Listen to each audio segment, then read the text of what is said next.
ఎటపాక మండలంలో విద్యుత్ సమస్య ఉందని, చిన్న గాలి వచ్చినా కరెంటు పోతుందని, ఎత్తైన కరెంట్ పోల్స్ ఏర్పాటుతో పాటు నిరంతరం కరెంటు ఉండేలా చర్యలు తీసుకోవాలని అధికార, ప్రతిపక్ష ప్రజాప్రతినిధులు డిమాండ్ చేశారు.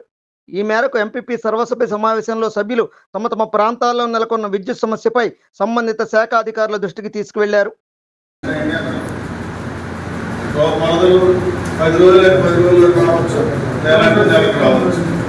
అప్పటి వరకు కాకుండా ఇన్ టైంలో చేస్తే ఆ ఏరియాలో 7 గ్రామ పంచాయతీలు, అందులో 90% గిరిజన గ్రామ పంచాయతీ వాళ్ళంతా కూడా సఫర్ కాకుండా కొద్ది క్షేమం దారిలో పడతారు.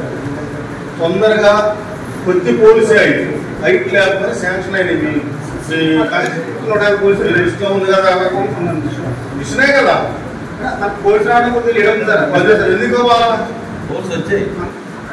ఆల్రెడీ నోటిఫికేషన్ చేశారు. 150 కోట్లు అవుతారు. అప్లై చేశారు. 9.1 అది ఇష్టమైన నుంచి మీకు ఏం కావాలో చెప్పండి, మాట్లాడిస్తాం. ఇది యుద్ధ ప్రాతిపదికన జరగాల, ప్రజలకు చాలా అవసరం. విద్యుత్ విషయంలో గ్రామాల్లో చాలా సఫర్. ఈ కరెంటు పోయిందంటే దోమతో చాలా ఇబ్బందులు పడతారు.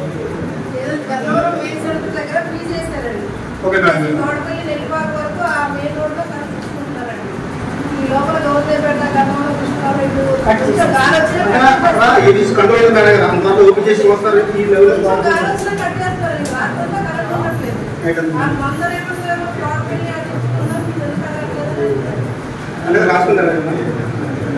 రాసుకోవడం ఇమీడియట్ గా మొత్తం ఆల్రెడీ 150 పోలీసులు, ఒక 23 కిలోమీటర్ కండక్టర్ అన్ని కూడా నేను అప్లై చేయడం జరిగింది. మాకు ఇంకా రావడం లేట్ అయింది సార్. ఇంకా రావడం చాలా చెప్పండి. ఓకే సార్, వస్తే అన్న స్టార్ట్